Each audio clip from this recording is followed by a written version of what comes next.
మీ ఇంట్లో మొదటి కోటీశ్వరుడు మీరే అవ్వాలనుకుంటున్నారా? ఈ ఫైనాన్షియల్ వెబినార్ లో ఇప్పుడే జాయిన్ అవ్వండి.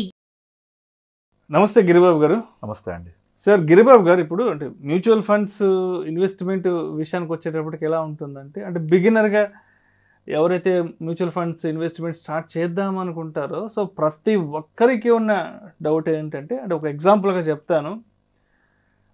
15-15-15 రూల్ ఆఫ్ 15 ఫార్ములా ఉంది కదా.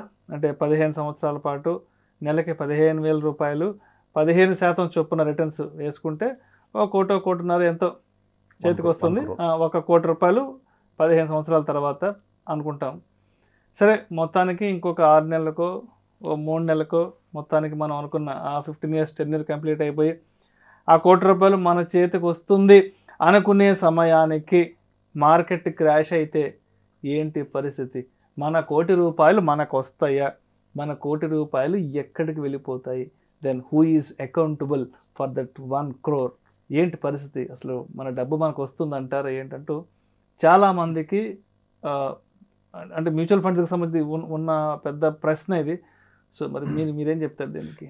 నా దగ్గరికి ఆల్మోస్ట్ ఎవ్రీడే ఒక 2-3 క్లయింట్స్ వస్తుంటారండి. దాదాపుగా వచ్చిన ప్రతి ఒక్కళ్ళు కూడా అడిగే క్వశ్చన్స్లో తప్పకుండా ఈ క్వశ్చన్ ఉంటుంది. నేను మీరు చెప్పినట్టు ఇన్వెస్ట్ చేస్తాను, ఒక 15 ఇయర్స్ ఉంటాను, ఉన్న తర్వాత 15 ఇయర్స్ తర్వాత మార్కెట్ పడిపోతే, మొత్తం కుప్పగూలిపోతే, నా డబ్బులన్నీ జీరో అయిపోతే, లేదా నేను పెట్టిన పెట్టుబడి కూడా రాకపోతే అని ఇలా క్వశ్చన్స్ వేస్తూ ఉంటాను. సో వాళ్ళందరికీ నేను చెప్పే సమాధానం ఏంటంటే, మీరు మ్యూచువల్ ఫండ్స్లో ఇన్వెస్ట్ చేసినప్పుడు longer the period you invest, మీకు ఒక మార్జిన్ ఆఫ్ సేఫ్టీ అని ఒకటి వస్తుంది. Margin of safety. ఈ మార్జిన్ ఆఫ్ సేఫ్టీ ఏంటంటే, సపోజ్ ఇప్పుడు మీరు ఒక 15 ఇయర్స్ పాటు ఇన్వెస్ట్ చేస్తే, మీరు చెప్పినట్టు రూల్ 15 ప్రకారంగా ఒక 1 crore వచ్చింది అనుకుందాం. ఇక్కడ మనం గుర్తుపెట్టుకోవాల్సింది ఏంటంటే, ఇప్పటిదాకా గత 2 decadesలో స్టాక్ మార్కెట్ హైయెస్ట్ ఫాల్ అయింది 2008లో 67% ఓవర్ పీరియడ్ ఆఫ్ 9 monthsలో పడింది. 2008 జనవరి నుంచి 8 అక్టోబర్ వరకు, 2008 అక్టోబర్ వరకు 67% మార్కెట్ పడితే, maximum average of mutual fund పడ్డాయి 40%. ఇది హైయెస్ట్. సెకండ్ బిగ్ ఫాల్ వచ్చేసి మనం 2020 కోవిడ్ టైంలో చూసాం, మార్చ్ కోవిడ్ టైంలో. అప్పుడు స్టాక్ మార్కెట్ పడింది 39%, వేరే మ్యూచువల్ ఫండ్స్ యావరేజ్గా పడింది 18-19% పడ్డాయి. ఇక్కడ మీరు గమనిస్తే స్టాక్ మార్కెట్ కనుక ఎంత పడుతుందో అందులో ఒక 50-60%, మ్యాక్సిమం 50% వరకే మ్యూచువల్ ఫండ్స్ పడతాయి. అంతేకాని మ్యూచువల్ ఫండ్స్ మొత్తం టోటల్గా పడిపోవు, జీరో అవ్వదు, ఇంపాసిబుల్ అది. సో ఓకే, ఇప్పుడు మన పాయింట్కి వద్దాం. మరి నేను 1 కోటి రూపాయలు అయింది కదా, నా చేతికి తీసుకునే టైంకి వచ్చేప్పటికి పడిపోతే ఎట్లా స్టాక్ మార్కెట్ అంటే, ఇక్కడ నేను చెప్పేది ఏంటంటే, మనము 1 crore అయ్యింది. మనం కోవిడ్ ఎగ్జాంపుల్ తీసుకుంటే మార్కెట్ 40% పడింది. ఈ 40% మార్కెట్ పడితే మ్యూచువల్ ఫండ్స్ ఎంత పడ్డాయి? 20% పడ్డాయి. సో ఆ 20% ఎంత? 1 crore 20% ఎంత? 20 lakhs. పోతే ఎంత మిగులుతుంది? 80 lakhs. అంటే మీకు అట్లీస్ట్ వరస్ట్ సిచ్యువేషన్లో కూడా మీరు పెట్టిన పెట్టుబడికి మొత్తం 15,000 చొప్పున మీరు పెడుతూ పోతే 27 లక్షలు మనం ఇన్వెస్ట్ చేస్తాం. 27 లక్షలకు గాను మీకు దగ్గర 80 లక్షలు మీ చేతిలో ఉంటుంది. ఏది ఇన్స్పైట్ ఆఫ్ కోవిడ్ ఆల్సో. అంటే 80 లక్షలు వచ్చింది అంటే మీకు ఎంత రేట్ ఆఫ్ రిటర్న్ వర్కౌట్ అయినట్టు? 12.5% చొప్పున వర్కౌట్ అయితే, తక్కువ క్రాష్ అయ్యి పడిపోతే కూడా, ఎందుకంటే మామూలుగా 12కి మించి ఎక్కువగా కూడా చెప్పకూడదు. మీరు 15 ప్రకారం అయితే 1 crore, 12.5% అయితే exactly 80 lakhs after 15th year.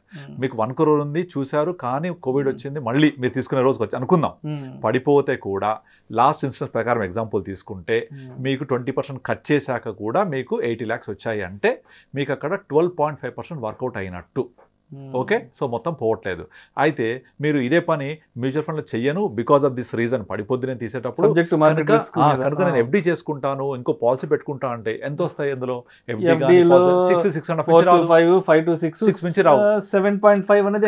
ఇక్కడ కోవిడ్ వచ్చి పడిపోయిన తర్వాత కూడా మీ 1 కోటి రూపాయల్లో 20% తీసేస్తే కూడా 80 లక్షలు ఉన్నాయి కదా.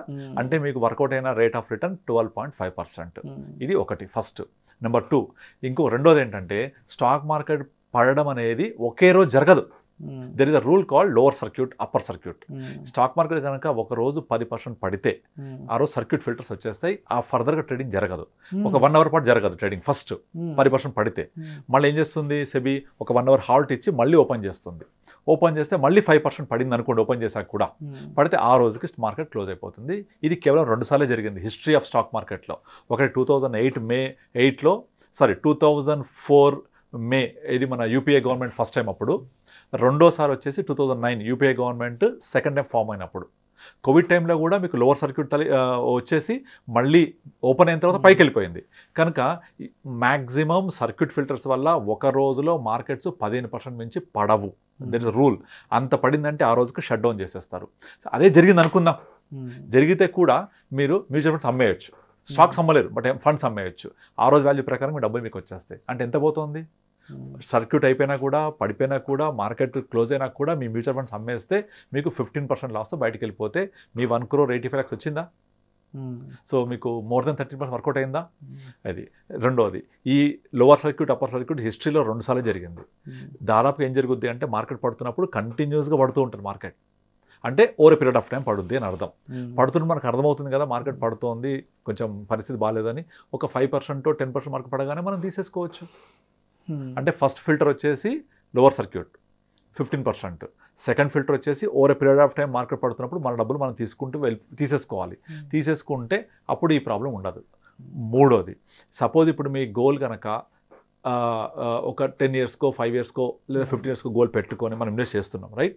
మన గోల్ రీచ్ అవ్వడానికి 1 to 2 years ముందే మీ మనీ అంతా కూడా డెట్ ఫండ్స్కి మూవ్ చేసేసుకోవచ్చు.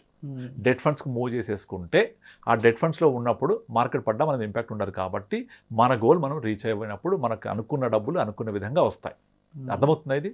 అంటే మన గోల్ రీచ్ అవ్వడానికి ముందే 6 months 1 year ముందే మనం అంతా కూడా డెట్ ఫండ్స్ లేదా బ్యాలెన్స్ ఫండ్లో మూవ్ చేసేసుకుంటే మనం గోల్ రీచ్ అయినప్పుడు ఈ డబ్బులని విత్డ్రా చేసుకోవచ్చు. అయితే ఇదంతా కూడా ఒక గోల్ పెట్టుకొని, ఒక నీడ్ పెట్టుకొని, ఆ నీడ్ రీచ్ అవ్వడానికి, గోల్ రీచ్ అవ్వడానికి మనం ఇన్వెస్ట్మెంట్ చేస్తూ ఉండి దాన్ని ట్రాక్ చేసుకుంటూ ఉంటే మీకు మార్కెట్ పడుతుందా పడదా అనేది మనము అబ్జర్వ్ చేసుకొని, మనం చెక్ చేసుకొని దానికి ముందే ఒక 6 months 1 year దాదాపుగా చాలామందికి ఇలాగే చేస్తుంటాం మేము. గోల్ ఎప్పుడైతే ఉందో వాళ్ళకు రీచ్ అవ్వడానికి, మ్యారేజ్ అవ్వచ్చు, లేకపోతే ఎడ్యుకేషన్ అవ్వచ్చు, లేకపోతే రిటైర్మెంట్ కార్పస్ అవ్వచ్చు, ఇవన్నీ రీచ్ అవ్వడానికి ఒక 6 months 1 year ముందు we will move into balance funds or debt funds or liquid funds పెట్టుకొని మనం వెయిట్ చేస్తాం. అక్కడ నుంచి మన గోల్ రీచ్ అవ్వడినప్పుడు మనకు అవసరమైన కార్పస్ తీసుకుంటూ వెళ్ళిపోతాం. అట్లా మనం 2 years ముందో 6 months ముందో 1 year ముందో మనము పోర్ట్ఫోలియో మార్చుకోవచ్చు. ఒకవేళ మనం పడ్డా కూడా మ్యాక్సిమం వచ్చే లాస్ వచ్చేసి మ్యాక్స్ టు మ్యాక్స్ 15 to 20% కాబట్టి మీకు ఎడిదిరిగి 12% తక్కువ రాదు. అండ్ ఇంకొకటి, సపోజ్ ఇప్పుడు మీరు నేను ఇంకా గోల్ నాకు 2-3 years ఉంది, ముందే పడిపోయింది అనుకుంటే నో ప్రాబ్లం, వెయిట్ చేయండి, మళ్ళీ రికవర్ అయిపోతుంది కదా. సో మీ కోవిడ్ టైంలో ఎంత పడిందో వీషప్ రికవరీ చూసాం కదా. సో ఇవన్నీ చేయాలంటే నాకు ఐడియా లేదు, నేను చేయలేను, నేను స్టడీ చేయలేను అంటే అడ్వైజర్ని కలవండి. హ్యాపీగా ఇవన్నీ ట్రాక్ చేస్తూ ఉంటారు. Advisor will help you out in better way in generating better returns also. So నేను చేస్తుంటాం జనరల్గా అందరికీ అట్లా. సో మీరు నాకు ఇవేం తెలియదు అనుకొని ఫిక్స్డ్ డిపాజిట్లోనో లేకపోతే ఇన్సూరెన్స్ పాలసీ తీసుకొని 6%కి స్టిక్ అయ్యే బదులు ఇలా ఒక అడ్వైజర్ హెల్ప్ తీసుకొని మీరు మోర్ దెన్ 15% రిటర్న్ జనరేట్ చేసుకోవచ్చు కదా. ఇప్పుడు నేను వెహికల్లో నాకు డ్రైవింగ్ రాదు అంటే విల్ హైర్ ఎ డ్రైవర్, అంతే కదా. లేదా నేను 2-wheeler మీద వెళ్తాను, నాకు నడపవచ్చు అనుకుంటే మీరు ప్రికాషన్స్ తీసుకుంటారు. హెల్మెట్ పెట్టుకుంటారు, 40 స్పీడ్లో వెళ్తారు, లెఫ్ట్ సైడ్ వెళ్తారు, బండి కండిషన్లో ఉంటుంది, ఫ్యూయల్ ఉంటుంది, ఇలా ఇవన్నీ ప్రికాషన్స్తో వెళ్తాం. అలాగే మనం కూడా ప్రికాషన్స్ తీసుకోవాలి. తీసుకుంటే మీ కార్పస్ని అనుకున్న విధంగా రీచ్ అవ్వచ్చు. అయితే ఈ కార్పస్ ప్రికాషన్స్ ఇవన్నీ కూడా నాకు తెలియదు అనుకుంటే advisors are there to help you out. అలా అడ్వైజర్ ద్వారా వెళ్తే డెఫినెట్లీ మీరు అనుకున్న విధంగా గోల్ రీచ్ అవుతారు, మీరు అనుకున్న విధంగా రేట్ ఆఫ్ రిటర్న్ రీచ్ అవుతారు. కనుక ఇప్పుడు ప్రజెంట్ సిచ్యుయేషన్లో ఒక 20 years బ్యాక్ అనుకోండి, ఇవన్నీ అవసరం లేదు. మీకు ఫిక్స్డ్ డిపాజిట్ కోఆపరేటివ్ బ్యాంకులు 15% అబోవ్ ఇచ్చేవి, ఎన్బిఎఫ్సిలు 18% పైన ఇచ్చేవి, శ్రీరాము లేకపోతే ఇంకా బజాజు లేకపోతే ఇంకా కొన్ని ఎన్బిఎఫ్సిలు, తర్వాత ప్రైవేట్ కోఆపరేటివ్ బ్యాంక్స్ వచ్చేసి 15% ఇచ్చేవి. పిఎస్సి బ్యాంకులు కూడా డబుల్ డిజిట్ ఇచ్చే రిటర్న్స్ ఉన్నాయి 10 ఏళ్ల క్రితం. కనుక హ్యాపీగా ఇన్వెస్ట్ చేసుకునే వాళ్ళు ఎఫ్డీలలో. ఇప్పుడు ఎకానమీ గ్రో అవుతున్నప్పుడు ఇంట్రెస్ట్ రేట్స్ తగ్గిపోతాయి కదా. తగ్గినప్పుడు నాకు desired rate of income which is 12-15%, అంటే ఇన్ఫ్లేషన్ బీట్ రిటర్న్ రావాలి, ఇన్ఫ్లేషన్ బీట్ చేయాలి, అంతకంటే కొంచెం ఎక్కువ రావాలి, అంటే 12-15% కైండ్ ఆఫ్ రిటర్న్. ఇది రావాలి అంటే ఒక్క మ్యూచువల్ ఫండ్స్లోనే సాధ్యం. అది మరి ఆ మ్యూచువల్ ఫండ్స్ సాధ్యమైనప్పుడు ఇటువంటి ప్రాబ్లమ్స్, మార్కెట్ పడిపోతుంది, నేను తీసేటప్పుడు పడిపోతుంది, నా చేతికి వస్తాయా అనుకున్నప్పుడు అడ్వైస్ ద్వారా వెళ్ళడం వల్ల ఎట్టి పరిస్థితుల్లో మీరు అనుకునే విధంగా రిటర్న్స్ వచ్చేస్తాయి మీకు. ఇటువంటి స్టెప్స్ తీసుకోవడం వల్ల కూడా జరుగుతాయి. నేను చేయలేకపోతే అడ్వైజర్ వెళ్ళండి. సో మా దగ్గరికి రావచ్చు, మేము హెల్ప్ చేస్తూ ఉంటాం. సో అట్లా మనం హ్యాపీగా మనకు కావాల్సిన రిటర్న్స్ మనం అచీవ్ చేయొచ్చు సక్సెస్ఫుల్గా.